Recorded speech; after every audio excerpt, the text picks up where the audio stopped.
Welcome to another about to be awesome. That's a promise, not just a prediction. Episode of the High Volume Hiring Podcast. I am one of your co-hosts, Stephen Rothberg. I'm the founder of College Recruiter Job Search Site, and I am joined here by my also awesome, not just predicted to be awesome, co-host. Hi, everyone. Jeanette Leeds. I'm at AMS, Managing Director and EVP focused on our high volume solutions. And we are here today with dun dun dun. There's the caption. James, I know, as it's coming up, who is the Managing Director from ThinkInCircles. James, welcome. We're so thrilled to have you here today. Oh, it's an absolute pleasure. Can I say was it long time listener, first time caller, or something like that? It's an absolute pleasure to be here. Thank you very much for the invite. Really looking forward to the next kind of 15-20 minutes. Awesome. Well, we have on our title today for, was it episode 56? I think I saw pop up. Yeah. The big question. 56 too many. 50, no. We have long-time listeners, and so the big question is for today's topic is: are robots taking over? Is AI taking over the world? And so, since we talk about high volume recruiting here, what do you think, James? Do you think high volume recruiters are being replaced by AI? Big question. Yeah, let's start with the biggest question of all, right? Biggest question of all. Before we, forget about the details. Let's just go there. Right? Do you want the yes or no answer, or do you want the kind of the details? So, I think there is a situation where significant chunks of that process are going to be replaced by AI, but for the better. Okay, that's the situation, I think. And you may well hear this from a lot of people who are talking around kind of AI at the minute. And it's not just kind of people trying not to scaremonger everybody that everyone's going to be replaced by robots.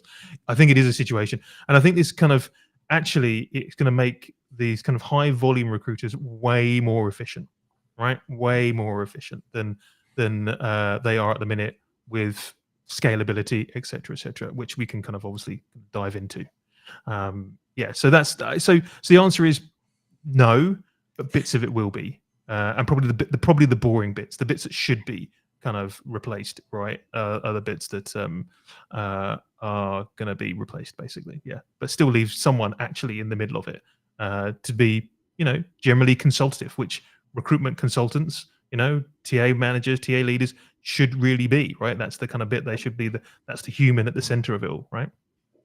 So I think that our viewers can hear from your lovely accent, and it is you that has the accent, not us, that you're in the UK. For the viewers who don't know ThinkInCircles, maybe give us a little bit of context. What do you do? Sure.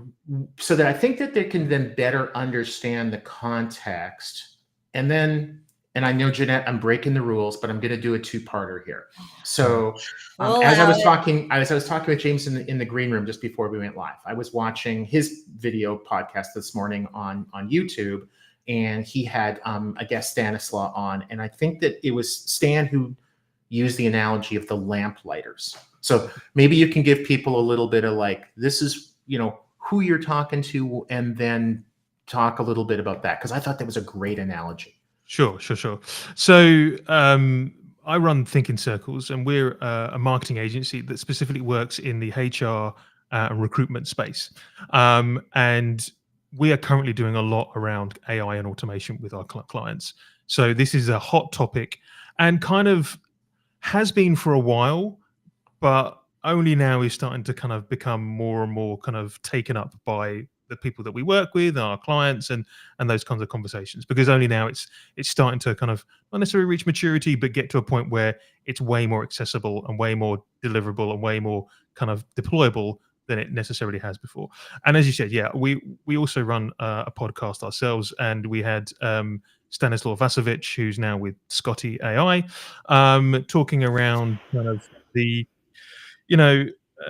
what's going to be replaced by the robots, basically, which bits of the process, and also how that's going to affect the different people involved in the process. So the candidates applying for jobs, the recruiters themselves, and if you're a recruitment agency, how it will affect those as well. I think some of the really interesting stuff actually is coming from the candidate side as opposed to the actual kind of delivery side on the TA side, right? The TA side is that, from recruitment, it's quite a standard process, right? It is, you've got a role, you need to fill that role, you need to find the best candidates to fill that role, you go out to market, find the best candidates, they apply, you interview, boom, right?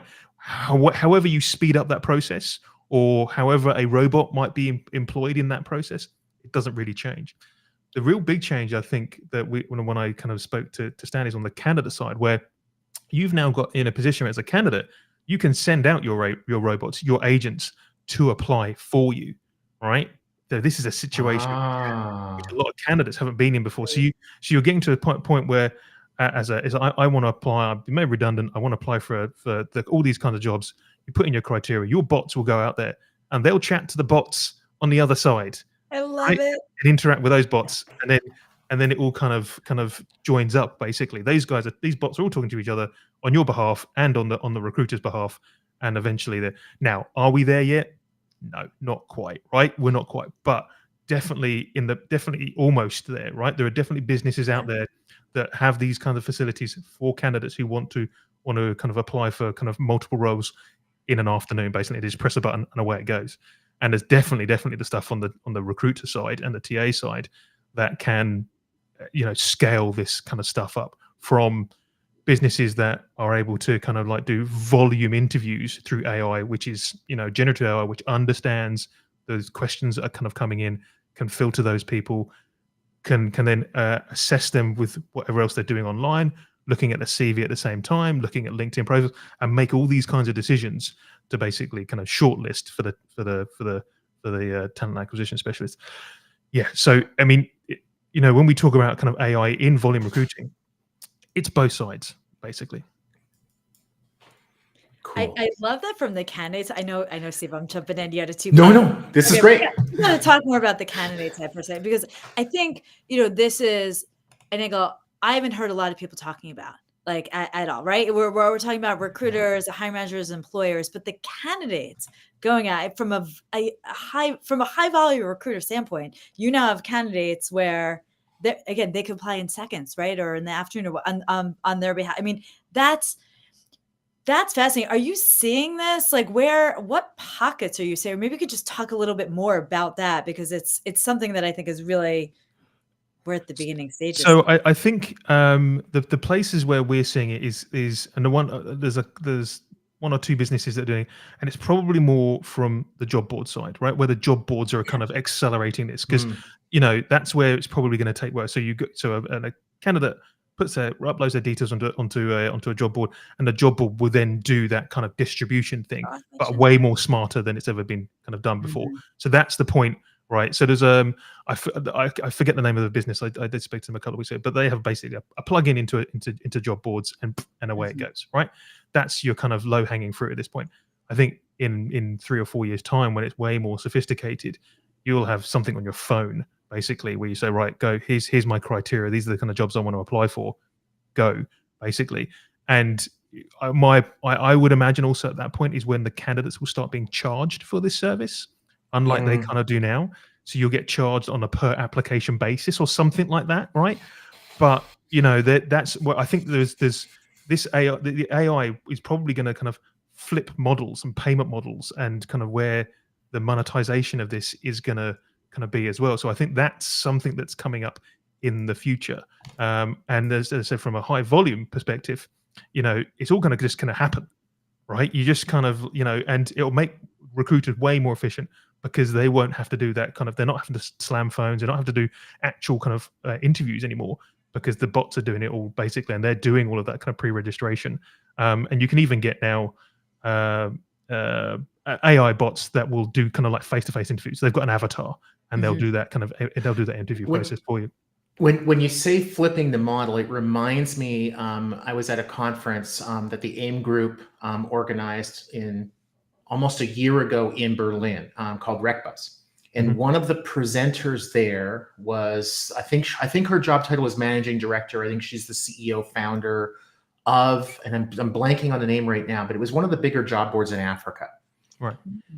And what was eye-opening to me, and I think a bunch of other people in the room too, was that their struggle in Africa, their being the employer's struggle in Africa, is not receiving enough well-qualified applications. It's receiving far too many. Like 100 times too many. And I think the picture that you're painting is maybe it's a year from now, maybe it's 5 years from now, but in industrialized countries, we could very well be seeing the same.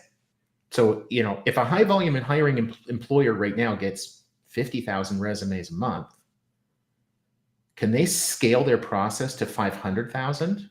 What about 5 million? Like, how does that break down? And charging the candidate to apply to a job is something that this presenter from the African Job Board, she was like, don't go there. Yeah. Because it opens the doors to a lot of scams. And I think you're right, though. I think that job boards will charge for that. Like I think there's a model where that happens. Yeah, I think there's a model where that does happen. I don't think end employers are going to charge people to apply, or you're going to do it through even recruitment agencies. But I think there is a model where job boards might do it, or if you're doing it, if there is, when there's an app built, which is probably, if there isn't one already, I'm sure there'll be one very soon. That's where you'll get charged as a candidate, because you're paying for that processing power. But you're right. The point you made around when you get, if you kind of scale this up to the nth degree, if you're saying like 5 million applications over a year or whatever, something like that, you can't do that's physically impossible for a human to actually, or a team of humans to deal with, right? No matter how much outsourcing you might haven't do, right? seen how efficiently Jeanette works. So here's the future. The future is like, hey Siri, can you get me like 100 line cooks to start tomorrow? Right? Yeah. Siri's gonna now talk. And then you have the candidate, you can imagine, where they're like, hey Siri, can you apply and find me the best line cook job? Right. And then it's just exactly. I think it will be that. I would think it will be that simple, right? I think it's going to be that simple. You know what I mean? Yeah. You're going to be able to talk to your kind of your speaker on your phone or whatever it is, and it's going to do it because it's already connected to all your other kind of channels. It knows what you were doing on LinkedIn. It's probably you've already stuck in your CV. It knows your training history. It's probably linked up to if you've got a training history on the blockchain somewhere, whatever other clever stuff is out there, right? Yes. It's going to link up to all of that, and it just goes, okay, we found you the best 10 jobs, and we're going to apply for 5 of them for you. You go, great, thanks. Right? Yeah. Any closing words, Jeanette?